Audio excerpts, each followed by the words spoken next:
Assalamualaikum warahmatullahi wabarakatuh. Masih di pelatihan analisa statistik. Hari ini kita akan bahas mengenai uji normalitas data. Setelah sebelumnya kita melakukan pengolahan data dengan proses melakukan uji kualitas data atau uji instrumen data. Kemudian kita lanjutkan dengan uji atau analisis statistik deskriptif. Selanjutnya yang akan kita lakukan adalah uji normalitas data.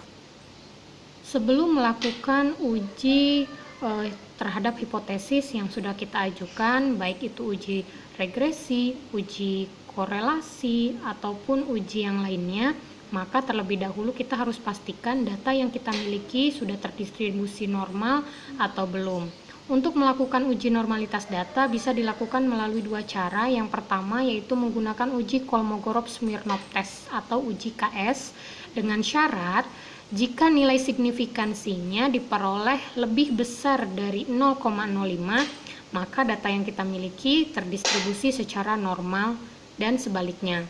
Kemudian cara yang kedua kita bisa menggunakan grafik distribusi normal, bisa menggunakan histogram ataupun scatter plot.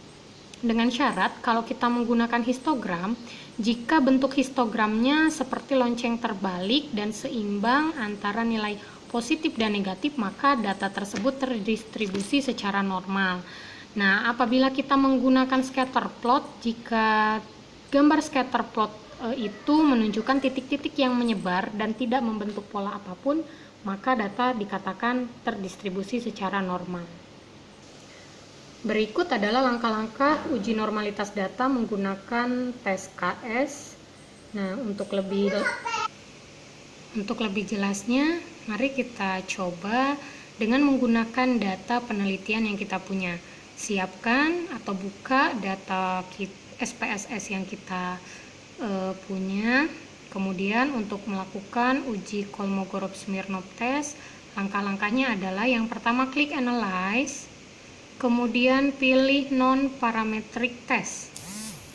Nah, setelah pilih non-parametric test, pilih one sample KS atau one sample Kolmogorov-Smirnov. Nah, kemudian akan muncul tampilan kotak one sample KS tes sebagai berikut. Nah, langkah berikutnya yang akan kita uji adalah variabel motivasi dan kinerja. Jadi kita pindahkan total motivasi dan total kinerja ke kotak tes variabilis. Caranya klik total motivasi, kemudian klik ya tanda panah. Setelah pindah yang total kinerja juga sama kita pindahkan, klik tanda panahnya, sehingga kalau sudah pindah di tes variabilis ini, maka kita pastikan tes distributionnya yang tercentang adalah normal. Kalau sudah, tinggal klik OK. Maka di kotak output akan muncul hasil dari uji normalitas kita dengan menggunakan one sample Kolmogorov-Smirnov.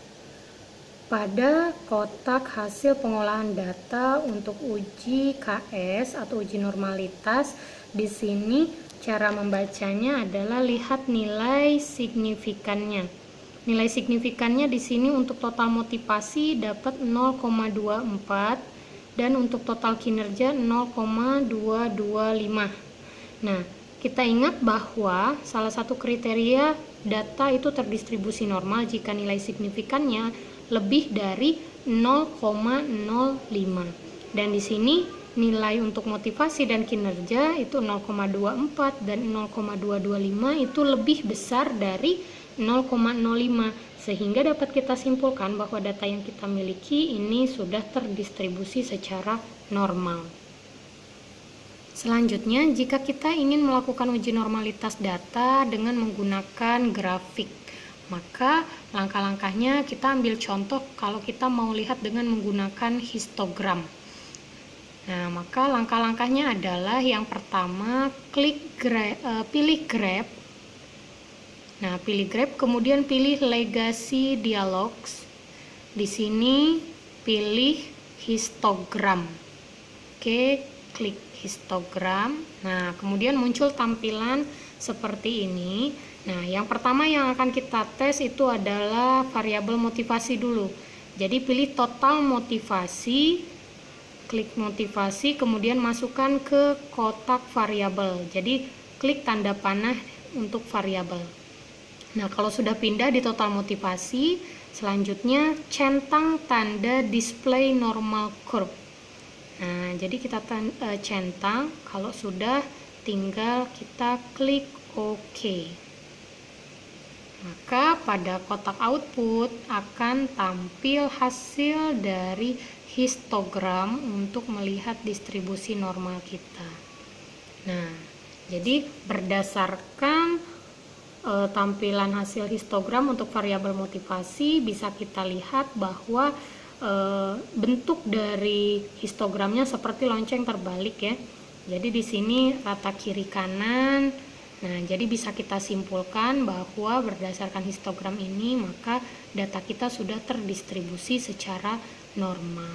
Nah, begitu juga untuk variabel kinerja atau variabel yang lainnya, kita lakukan langkah yang sama.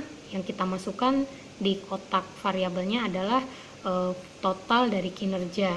Nah, maka nanti akan muncul hasil seperti ini dan kita tinggal menjelaskan di bab hasil dan pembahasan apakah kesimpulannya data kita itu terdistribusi normal atau tidak. Nah, demikian jika kita sudah tahu data kita normal, maka kita bisa lanjut ke proses pengolahan data berikutnya. Demikian, terima kasih. Wassalamualaikum warahmatullahi wabarakatuh.